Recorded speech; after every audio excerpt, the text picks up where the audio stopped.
confident that the models I'm talking about will fail on a number of Yeah. dimensions. Of And I'm statistical completely- facts. I agree with you, I understand that. Yeah. Yeah. Anyway. Yeah, so, It's more intriguing to state things provocatively, isn't it? That's what I thought I learned from the absolutely. University of Chicago. Provocatively, but in a very kind of deep and substantive way. You're watching Public Affairs. Berkowitz is my name, and politics is our game. And you know, we're not going to be doing so much politics tonight. We're going to be doing much more public policy. You're going to get to see a Nobel Prize-winning economist, so don't let it bother you. You don't see anybody else here to my right or my left. You will be seeing a Nobel Prize-winning economist. You will be seeing the president of the Federal Reserve Bank of Chicago. We won't be talking politics, or they won't be talking politics so much. They will be talking the economy. You're going to learn a lot, whether it's about monetary policy, about fiscal policy, about regulatory policy. You're going to get a good overview of the economy over the last 5 or 6 years and some of the major influences of that economy, monetary policy in particular. But we'll take you back with an overview of the last quarter century. We'll dip into the Bill Clinton economy. Oh, it's going to be a really, really good show. So stay with it. As I said, you're going to get to see Lars Peter Hansen. He is the director of the Becker-Friedman Institute at the University of Chicago. He, of course, is also a professor in the Department of Economics at the University of Chicago. He's a Nobel Prize-winning economist, and he's going to be doing the interviewing. He's going to be doing the questioning of Charlie Evans. He's the president of the Federal Reserve Bank of Chicago.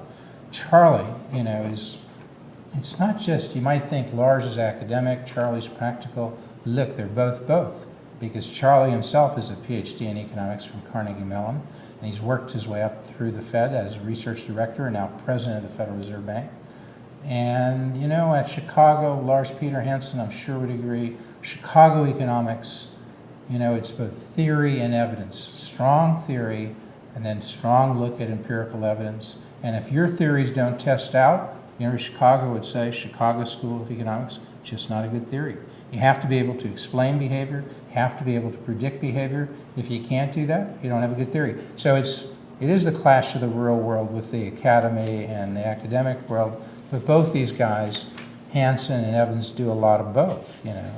And as I said, the focus is on the crash of 2008 and that we're looking a lot at monetary policy. What is monetary policy? Well, the Fed is central to that. And what I mean by the Fed, not just the Federal Reserve Bank of Chicago, because there are 12 regional banks spread out across the country. The Federal Reserve Bank of Chicago is only one. Each bank has a president. And so you've got 12 presidents of the 12 Federal Reserve banks. And you've got the Board of Governors. The Board of Governors is composed of, there are 6 people on the board, 7 Board of Governors. All of those individuals are appointed by the president, but it's staggered over time. They don't come up just at the beginning of his administration. He also appoints and decides who will be the chairman of the Fed and the vice chairman. Of course, the current chairman is Janet Yellen. So Barack Obama, president now for 6 years, has had significant impact, more than 6 years, but this show was taped on January 7th at the Federal Reserve Bank of Chicago. At the time it was taped, President Obama had been there for 6 years. He has enormous impact. He's appointed perhaps all, I haven't gone to look, but certainly a number of the Board of Governors. He has an indirect influence perhaps over the presidents of the Fed, less so. But those 12 members, those 12 presidents of the Federal Reserve Banks and the 7 members of the Board of Governors, they form the Open Market Committee. And the importance of the Open Market Committee, they have an influence over monetary policy. They decide whether they'll, as they say, whether the balance sheet of the Fed should be expanded, whether they should be buying a lot of U.S. government securities.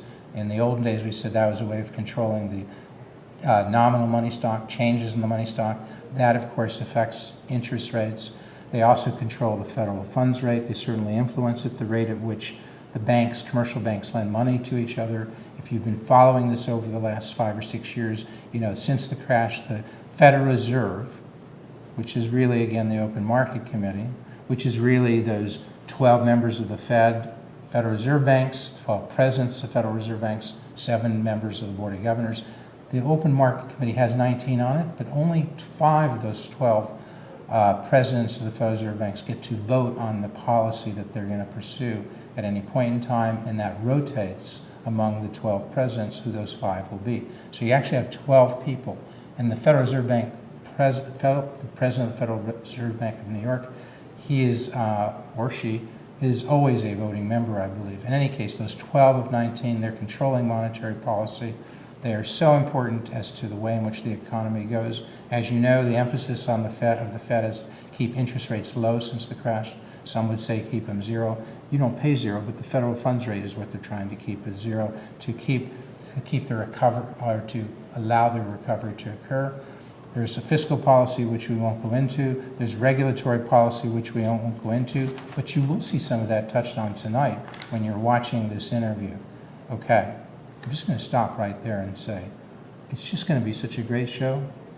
Take a look, stay with it, and you're going to get to see Charlie Evans, President of the Federal Reserve Bank of Chicago, Lars Hansen.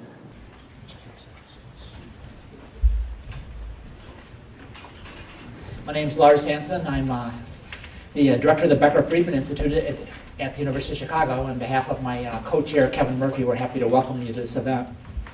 Our mission is to advance economic research and to bring research and economic analysis to public discussions of significant policy issues and economic challenges, and that's certainly what brings us here tonight. So in September 2014, read this past September, you made a statement that I found to a person like me to be somewhat refreshing, but not very common in kind of policy arenas.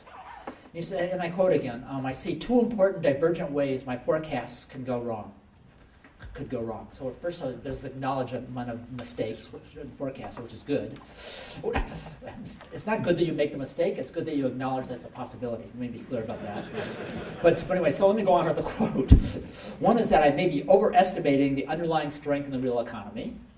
Guarding against this risk calls for more patient removal of accommodation.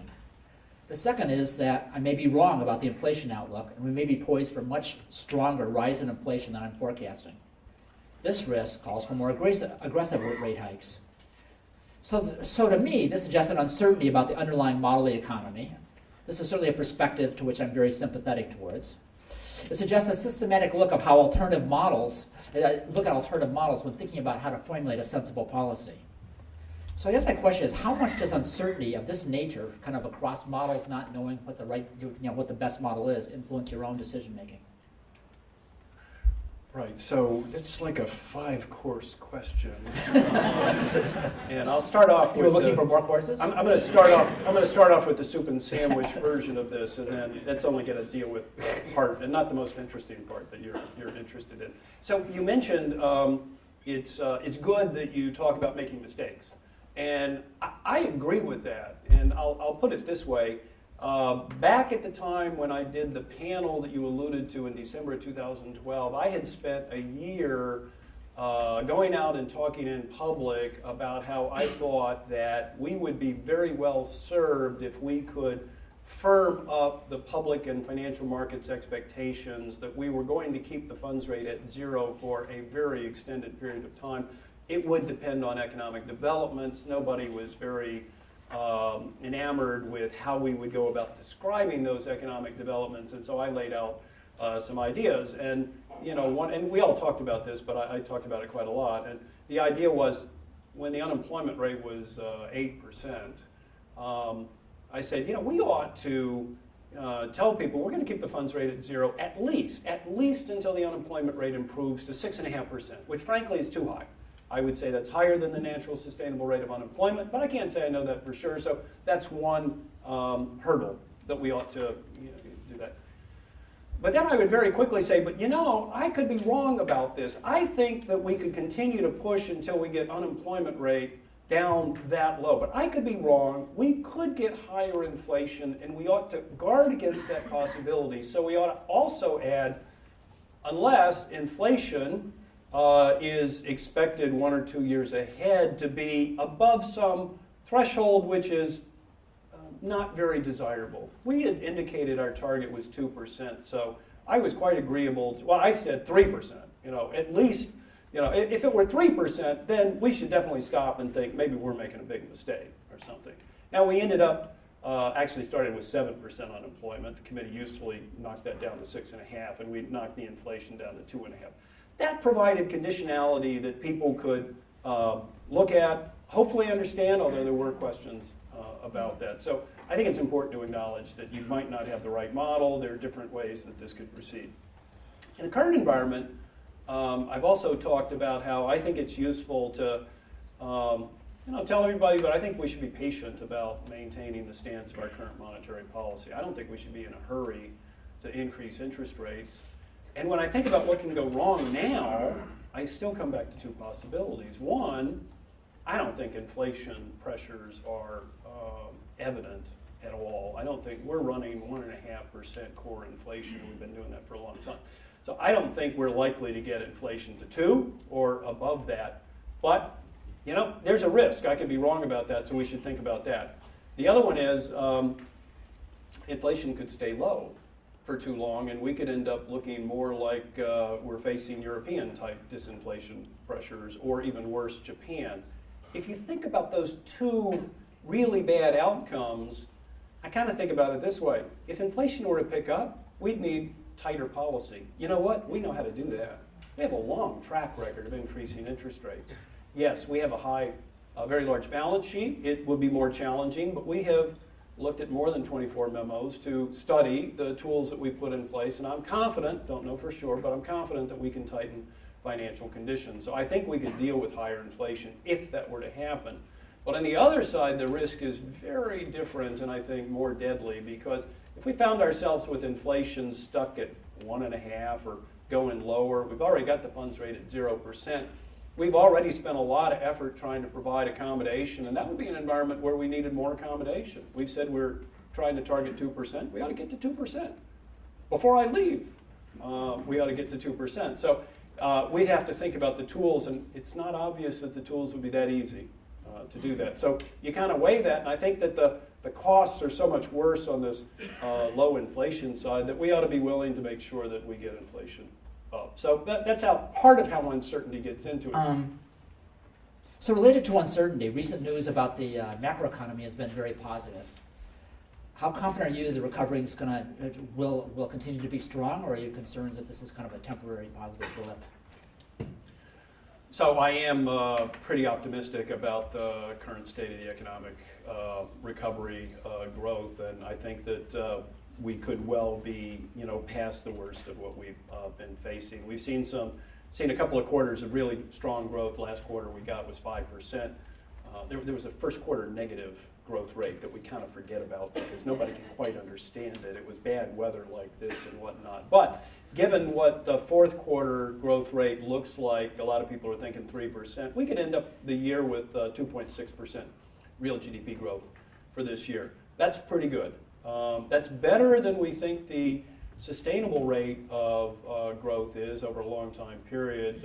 Technology and labor inputs and things like that. It's probably more likely that 2 to 2.25 is sort of the trend real GDP growth rate at the moment. So we're looking for things to be pretty good. Employment has been growing quite strongly for ever since we started the open-ended asset purchases in September 2012. We've been pointing to, we really are looking to improve the labor market outlook. We're going to continue to buy assets, and we did that for 2 years. $1.6 trillion of assets until we were completely comfortable that the outlook had improved. That outlook that had been 8.1% unemployment and only modest improvement. After we took that action, and some other things also were very helpful, and negative factors receded, the economy's really picked up, and we've been seeing over 200,000 per month payroll jobs for quite a long time. So that's good. I think that's going to continue. So I guess my questions here are kind of twofold. One is, do concerns about clear messaging versus this flexibility show up in this FMOC discussions? And doesn't the lack of full clarity work against the basic premise of forward guidance? Yeah, so we've had our policy instrument, the federal funds rate, at 0 since December of 2008. So, roughly 0, we say 0 to 25 basis points, and trades a little bit like that, but it's effectively 0. And, as we've already talked about a little bit, the big question is, when are we going to renormalize policy? When are we going to move off of that? And so the Monetary Policy Committee, we get together. It's a big committee. We've got, for most of the time that I've been there have been 17 participants. At full strength, it's 19. There are 12 presidents who participate, talk all the time. There are 7 governors. Governors all vote. We rotate the voting among the presidents, and you've got a lot of different voices, and consensus is highly valued. Chairman Bernanke, when he says meetings were boring, when I say you kind of want them to be boring, because if you want consensus among 17 different, potentially disparate voices, drama at the 11th hour before he's got to go into a press conference is kind of difficult, and we do need to have statements, and so, so there are a lot of voices. We are all pretty supportive of saying all of our policy making should be conditional, depending on the economic conditions, depending on inflation. In the U.S., we have a dual mandate. We're supposed to provide monetary and financial conditions to support maximum employment and price stability, so we need to be paying attention to how we're getting there, what the trajectory is, and how we're supporting or other things are inhibiting that. At zero, we can't really we talk a lot, because you can't move the funds rate. During normal times, in the 90s, when times were more normal, the funds rate moved between 3 and 6%. And if you wanted to tell people a little bit about how things were going to be going in a different direction, you move the funds rate. And you might move it a few times, and then they'd get the idea. If they knew what your goals were and you were oriented towards your goals, they'd understand the forward trajectory. This is what they must do if they're going to hit this.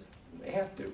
Or if you followed a rule of some sort, an interest rate rule, then that would provide guidance as to longer-term interest rates. So forward guidance normally comes out of how you move. But when you're at zero, you can't move it around. You talk a lot.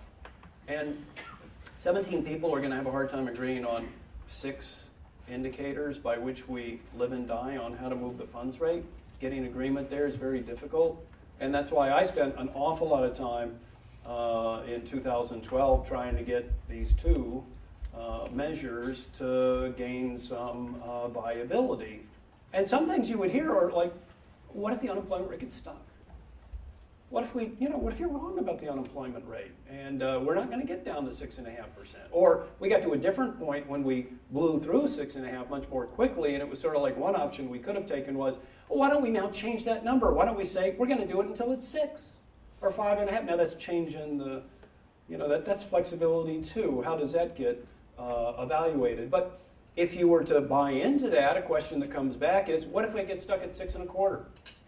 Which my viewpoint is, all of the theory we use to run policy says that inflation is going to start taking off. If I keep pushing and pushing and pushing and I can't get unemployment down, inflation is going to take off, and we're not seeing that. So I'm about as amenable as anybody to putting some explicit numbers down, but it's hard to do, and at the end of the day, the lowest common denominator often is qualitative conditionality, and we've got a lot of words that do indicate that our policies today are conditional, but you could read it and wonder about that. I think that's fair. That's why we go out. That's why I go out and talk like this, as much as anybody will invite me and people will let me talk. So this was meant to be a clear statement of how we'll implement forward guidance. Absolutely. Okay, good. So let me follow up. If you want to follow up.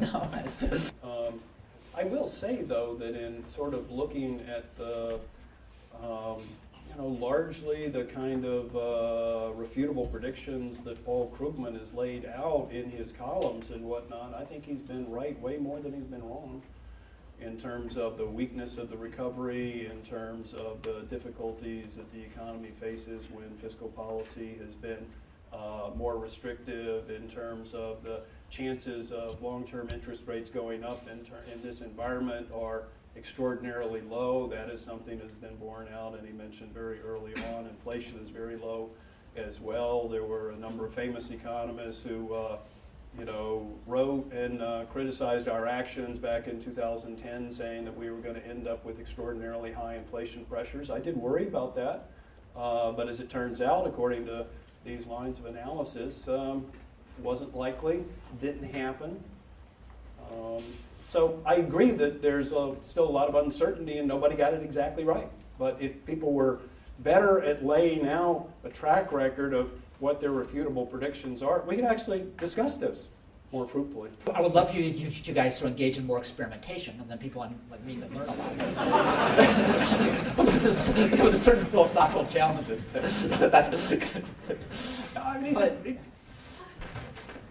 But so I'm always nervous about clinging to one explanation of the data.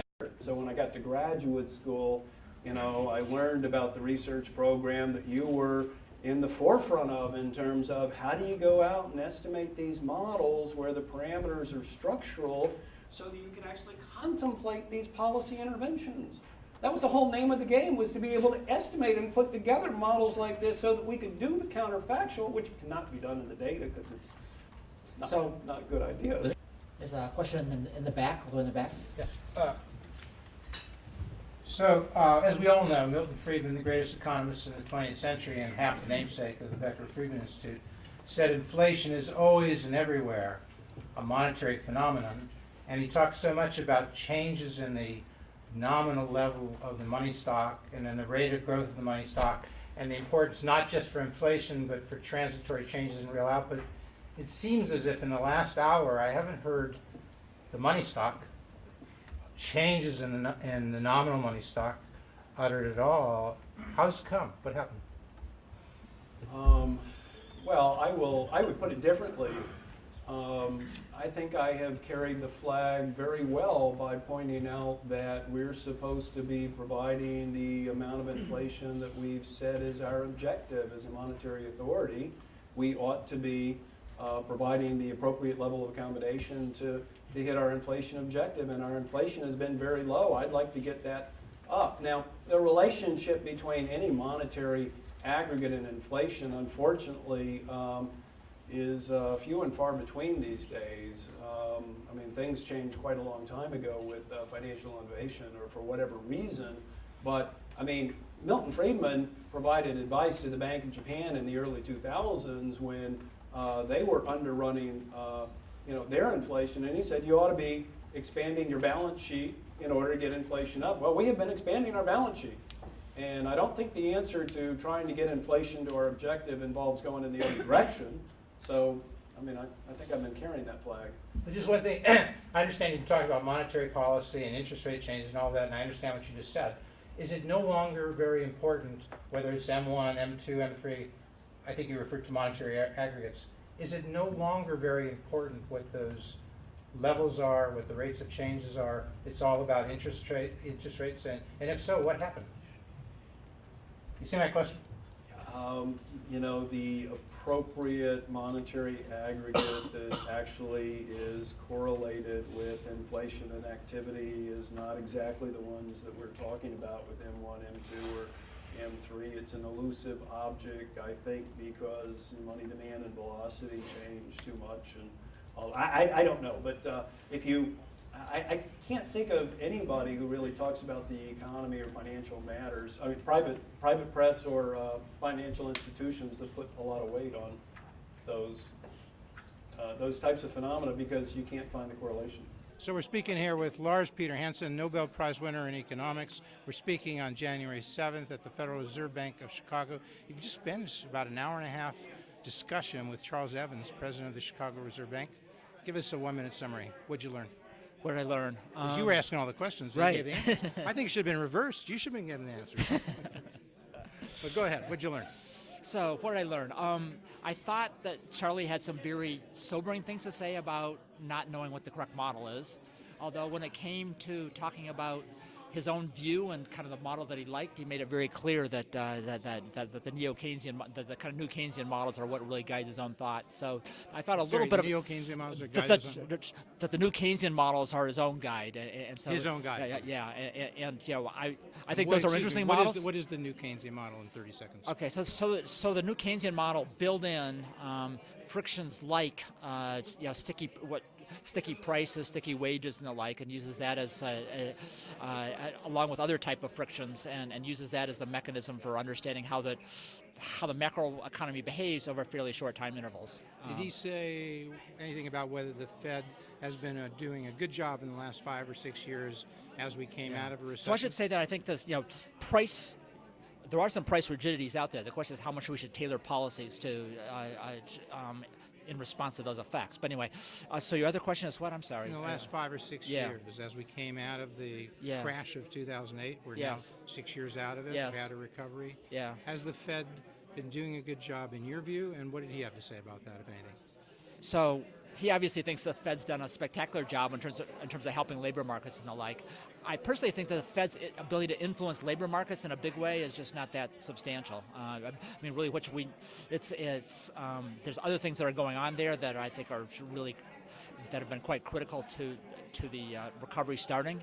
And I think in the long term, the way that you get influence labor markets is by nurturing new enterprises and the like. And I think the Fed, where I think the Fed really was quite successful, was very successful, is coming out of the during the financial crisis. They came up with very valuable ways to insert liquidity into the system, and some of these were very ad hoc and but very useful ways. So I think there are some of their early responses to the financial crisis I thought were very, very productive. At this juncture, I think that the important policy challenges have to do with financial market oversight, facing fiscal challenges, and I think monetary policy is is a lower order concern to me anyway. So he said we might be at 2.5% to 3% real growth this year, I think, Yes. in 2015. Right. Do you think he's right, and should we be satisfied if that's what we get? So we have a lot of ground to make up because we took a really big hit and it's been a very, very slow recovery until now. So if we're going to really get ourselves back to some earlier approximate trend line, then it's going to take some substantial growth over multiple quarters. I certainly hope we get it. I can't tell you with great confidence that will continue, but I'm certainly cheering for it to happen. And the last thing. Yes. What's the most important thing anybody, the Fed, the federal government, the president, Yeah. Congress, what's the most important thing anybody could do to promote real economic growth over the Yeah. next few years? Because So- you are a Nobel Prize winner from the University of Chicago, so Yeah. if anybody knows, it's you. So my own views on this is right now, given that we're pulling out of this recession, I would like to really start addressing longer-term fiscal challenges in ways that are credible, In ways that are credible, believable, and the like. I think that's tremendously what would important. they be? Well, I think we're going to have to. I would like us to have much more sensible. I would like us to have much more sensible tax policy. I would like us to simplify dramatically the tax code, and then we've got to make sure that we get our taxes and revenues in the appropriate check, and the appropriately aligned. Also, I'm a little concerned about our ad hoc approach to financial market oversight. I think in some places it's cumbersome, in places it's complicated, and I think that can be a hindrance to the creation of to the financing of new enterprises and the like. Thank you so much. Go ahead. Finish your sentence. So more streamlined financial market oversight I would definitely like to see. Thank you so much, Sure. Lars Hansen. Well, we hope you enjoyed that show. As we told you, it'd be a little bit different. You didn't see a politician being interviewed. You didn't see an office seeker seeking a position in government. But you did, I think, get a good sense, a really good sense of the last quarter century, especially the last 5 or 6 years, about the economy. Also, you got a good sense of where we might be going. You saw some predictions. What was they saying would be the rate of growth in the economy? 2.5% to 3% for 2015. Quarter into the year, does that look right? I mean, really, really. Of course, what you want, I'm sure, is to see Nobel Prize winning economist Lars Hansen come back and do a one-on-one on public affairs. You want to see Charlie Evans come back one-on-one on public affairs. We will be inviting them both. We hope they both are here to share their views and their wisdom with our viewers. But the one thing for you always to remember is come back next week and every week to public affairs.